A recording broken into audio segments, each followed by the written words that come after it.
하겠습니다.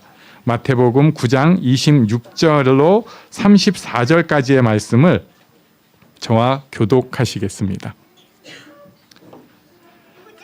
그 소문이 온 땅에 퍼지더라.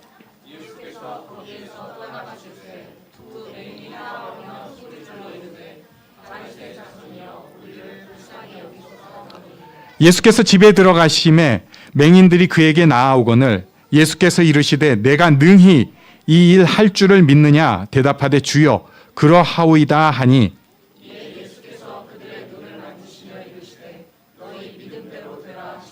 그 눈들이 밝아진지라. 예수께서 엄히 경고하시되 삼가 아무에게도 알리지 말라 하셨으나 그들이 나갈 때 귀신 들려 말 못하는 사람을 예수께 데려오니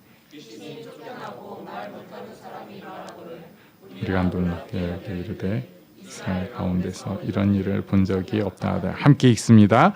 바리새인들은 이르되 그가 귀신의 왕을 의지하여 귀신을 쫓아낸다 하더라. 아멘.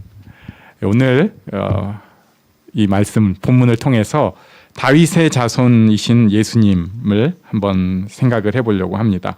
26절에 보면은 그 소문이 그 온 땅에 퍼지더라 이렇게 말씀을 하고 있습니다. 그 소문은 뭐냐면요, 회당장 야이로의 딸이 죽었던 딸이 예수님께서 달리다 굼 소녀야 일어나라 말씀하시니까 일어나는, 다시 살아난 놀라운 사건입니다. 이게 소문이 안 퍼질 수가 없습니다. 그 와중에 오늘 본문에서 또 한번 기적들이 일어나게 됩니다. 우리 27절 말씀을 다시 한번 같이 읽겠습니다. 시작. 예수께서 거기에서 떠나가실새 두 맹인이 따라오며 소리질러 이르되 다윗의 자손이여 우리를 불쌍히 여기소서 하더니. 아멘. 두 맹인, 시각장애가 있는 앞을 못 보는 사람입니다. 사막이 이 바람이 굉장히 많이 부나 봐요. 모래바람이. 그리고 그러다 보니까 시력을 잃은 사람들이 생각보다 많았다고 합니다. 지금 같으면야 여러 가지 안약제들이 있잖아요. 그리고 우리 나이가 들면서 무슨 일 생기면은 굉장히 심각하게 앞이 조금 안 보이면은 바로 치과보다는 안과를 훨씬 편하게 갈 수 있는 것 같아요. 두려움은 똑같지만 그렇게 가가지고 치료를 받는데 그곳은 그렇게 변변한 약도 없는 시대죠. 그리고 모래바람은 불죠. 게다가 조금 유식하게 말하면 각막이 건조해지기 쉽잖아요. 그리고 또 동물들이랑 계속 부대끼면서 사는 그런 곳이에요. 그러다 보니까 여러 가지 안질이 생길 수밖에 없고요. 그 와중에 많은 이들이 시력을 잃게 되었습니다. 많은 이들이 시력을 잃게 되었습니다. 제일 문제가 되는 것은 갑자기 앞을 못 보게 되면은 적응도 안 되지만은 먹고 살 방법이 없어요. 이게 이제 가족들에게 짐이 되는 것입니다. 그래가지고 구걸을 하거나 아니면은 그냥 거의 굶다시피 하면서 목숨을 연명해가는 그런 수밖에 없었습니다. 게다가 요한복음 9장에 보면은 나면서 소경된 자 얘기가 나오는데 거기를 보면은 이렇게 눈 먼 것이 그냥 그렇지, 자막기후에서 살다 보면은 그런 일이 당연히 생길 수 있지. 어떤 사람들은 죽을 때까지 인구 대비 엄청난 숫자가 눈이 멀었을 거라고 추정을 하기까지 해요. 저는 그거는 안 믿겨서 차마 말씀은 못 드리겠는데, 아무튼 그냥 저는 그렇게 생각할 수 있을 것 같은데 그때 당시 사람들은 그렇지가 않았습니다. 눈이 멀면 하나님의 저주받았다 이렇게 생각을 하는 것입니다. 뒤에서 수군거리는 것입니다. 차라리 관심 끊어주면 좋겠는데 저 사람은 뭘 잘못해서 저렇게 저주를 받았나, 이런 것 갖고 사람들이 묵상하고 있어요. 참 우리도 남 일에 대해서는 묵상이 잘 될 때가 있습니다.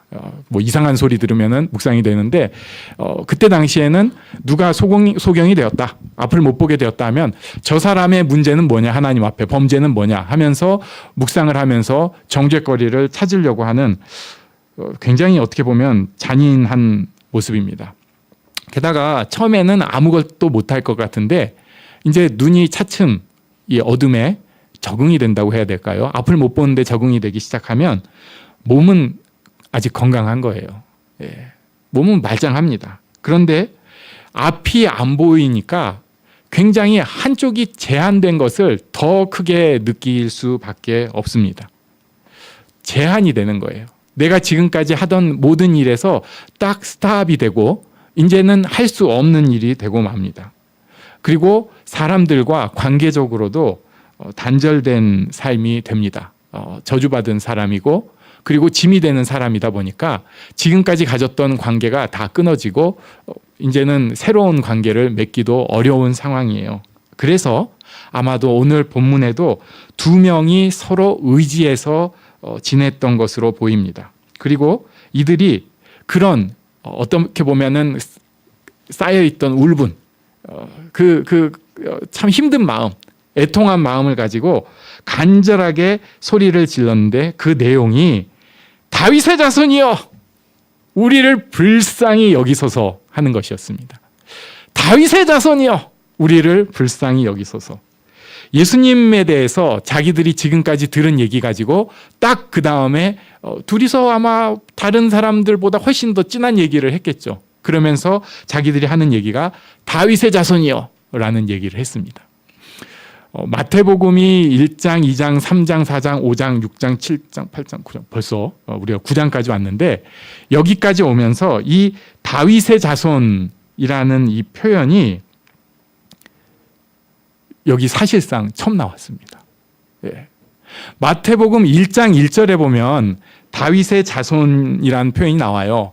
아브라함과 다윗의 자손 예수 그리스도의 계보라 이렇게 돼 있는데 우리는 그냥 처음에 신약성경 처음 딱 펴면은 아브라함과 다윗의 자손 이렇게 보니까 하고 넘어가지만 여기서 아브라함의 자손 다윗의 자손이란 얘기는 결국 메시아라는 얘기입니다. 그것을 다르게 표현한 거예요. 이들이 생각을 한 거예요. 자기들이 제한되게 들었지만 놀라운 가르침에 대한 얘기를 들었어요. 그리고 놀라운 기적에 대한 이야기를 들었습니다. 열병이 났고 중풍병이 났고 귀신이 물러가는 얘기를 들었어요. 하나님께서 보내신 분이다 확신을 하니까 이 사람들이 다윗의 자손이여 라는 선언을 한 것입니다. 지금까지 많은 이들이 예수님에 대해서 들었는데 다윗의 자손이라는 얘기를 아무도 못하고 있는 거예요. 당시 성경에 능통하다고 하는 율법학자들 오히려 트집 잡고 있죠. 그리고 예수님의 등장을 굉장히 중요하게 예고했던 세례 요한 좀 달랐어요.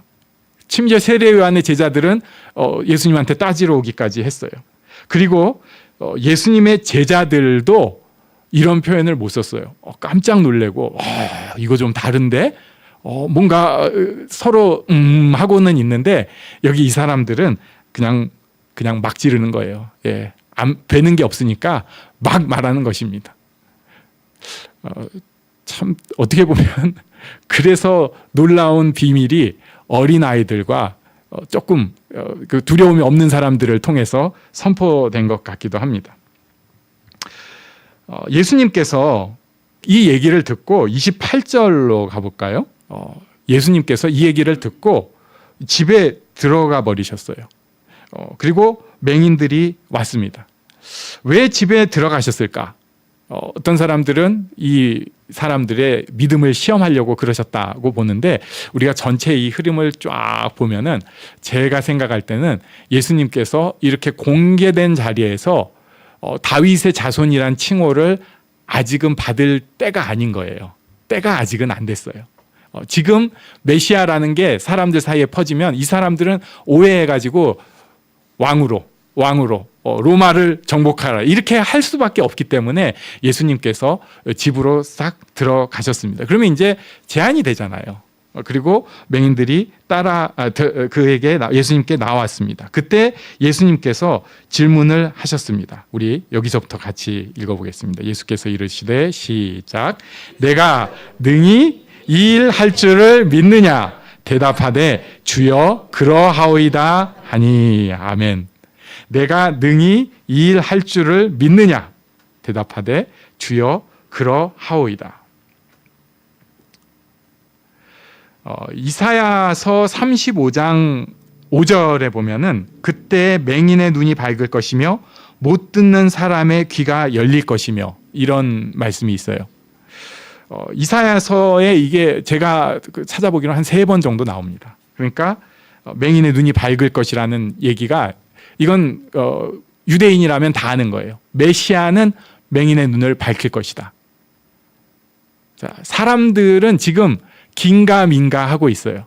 그런데 이 두 소경, 이 두 맹인은 이 사람들은 확신을 가지고 있습니다. 이분 메시아다.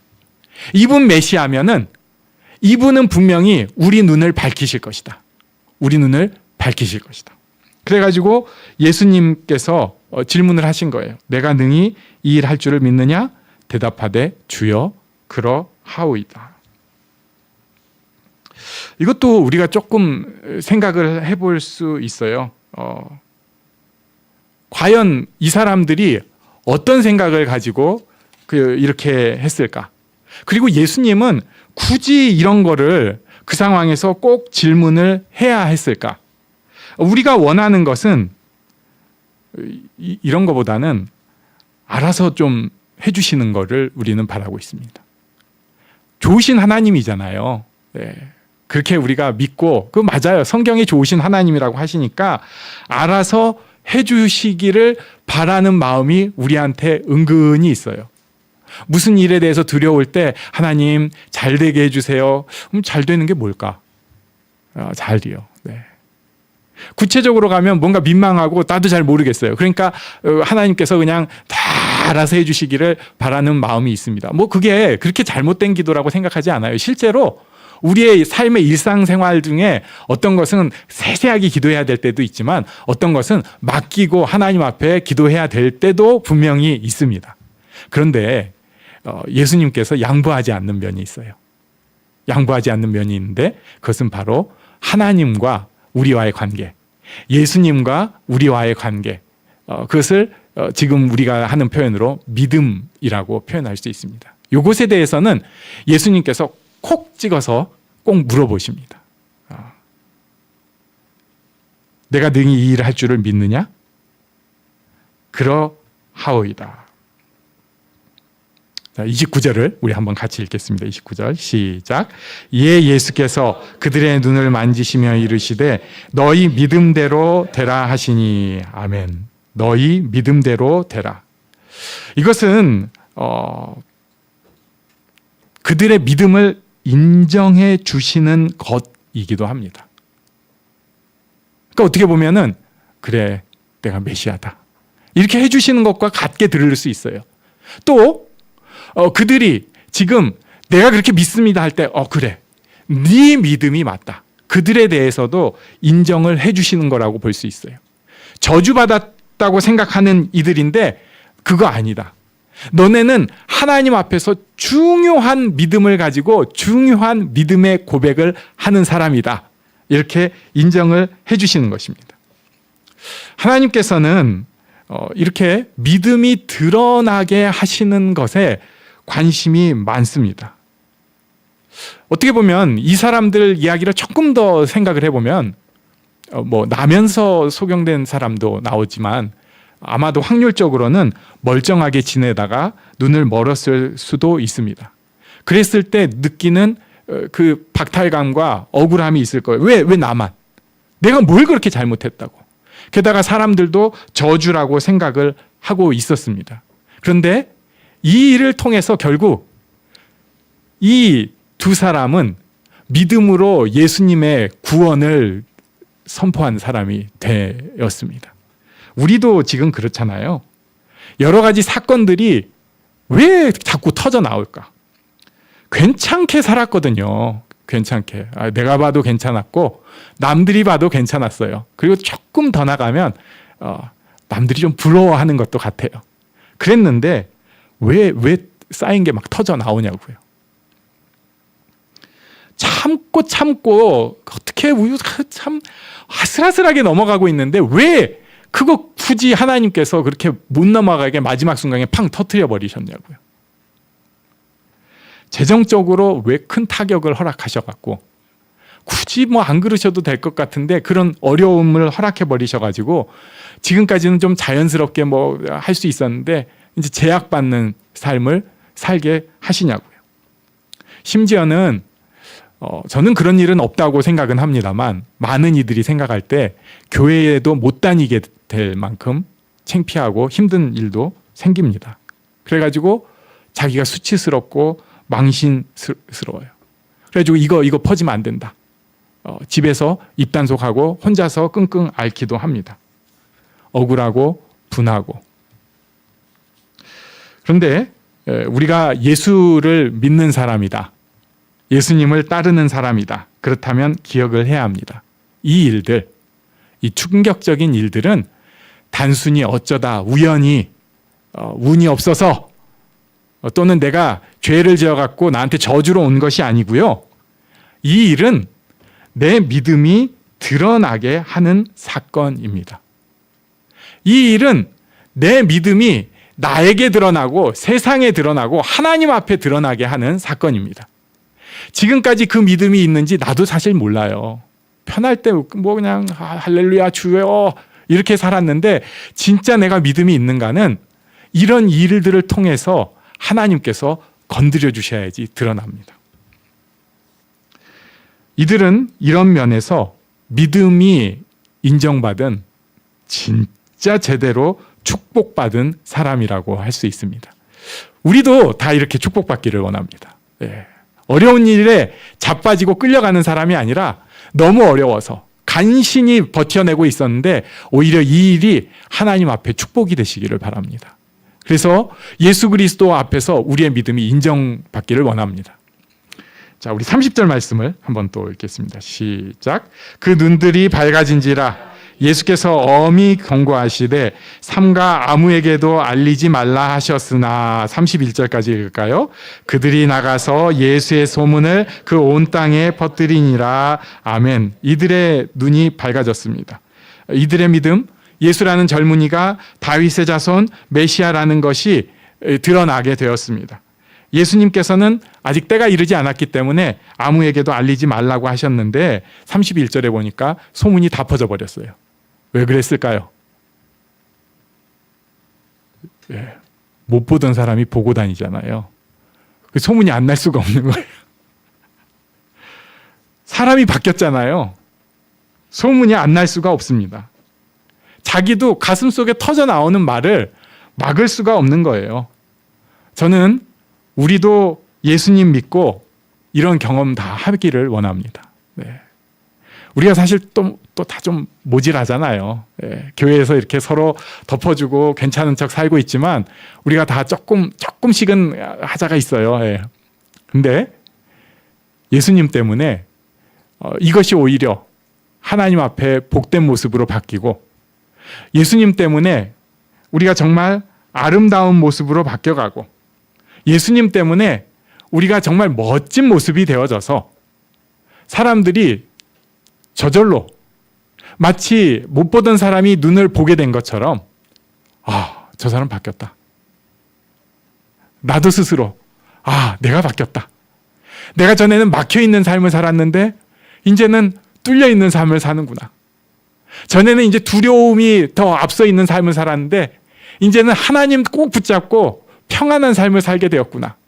내가 스스로 바뀌어가지고 사람들도 궁금해하고 나도 입이 근질근질해지고 이런 축복을 누렸으면 좋겠습니다.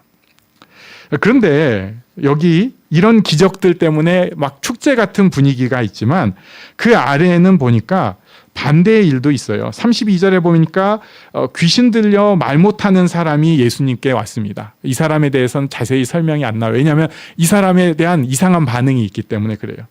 귀신 들려 말 못하는 사람이에요.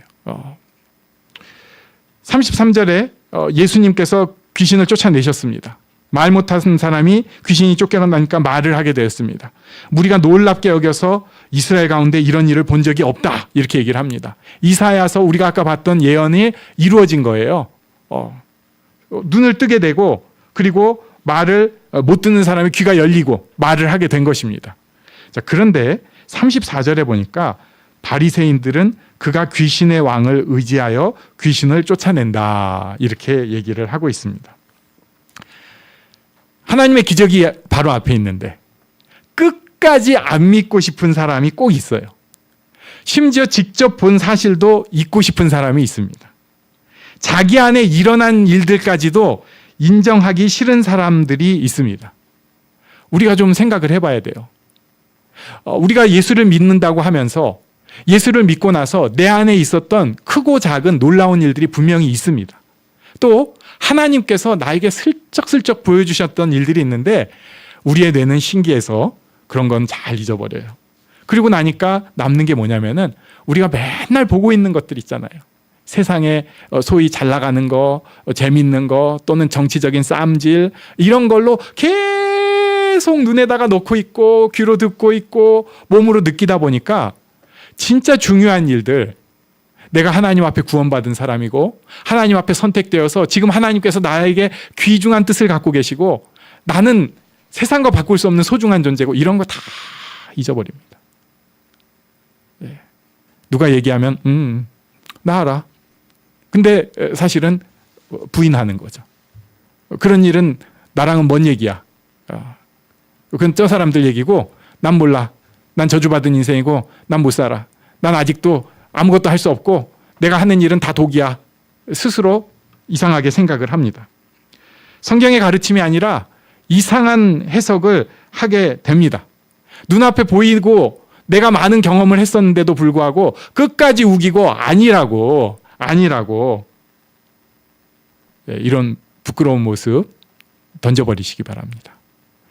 종교인들은 필연적으로 이런 모습을 갖게 됩니다. 겉으로는 할렐루야 이러고 있지만 그 속마음은 종교인이라면 그냥 종교인, 예수 믿는 사람이 아니라 종교만 따르는 사람들은 겉으로는 할렐루야 뭐 예수님 어쩌고 저쩌고 하지만 그 속마음은 부인하고 있는 거예요. 그래 질서가 그런 거지 뭐 말은 그렇게 하는 거지. 나도 뭐 옛날에 다 경험했는데 뭐 난 모르겠더라. 이게 솔직한 그 속마음이 되다 보니까 깜짝깜짝 사람들이 놀라는 거예요. 왜 교회 안에서 그런 끔찍한 일들이 생기고 저렇게 추잡한 일들이 생기냐고. 네.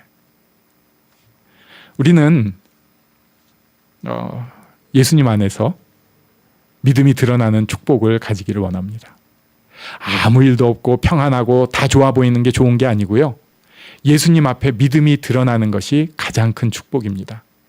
꼭 무슨 뭐 병이 걸리고 막 이런 거 아니어도 어떤 일을 통해서건 내가 정말로 예수님 앞에 믿음이 드러나고 하나님 앞에 그 믿음으로 기도할 때 하나님께서 놀라운 기적을 일으켜 주시고 하나님께서 그래서 그 상황을 해결해 주시고 하나님 저를 향한 뜻이 있었군요.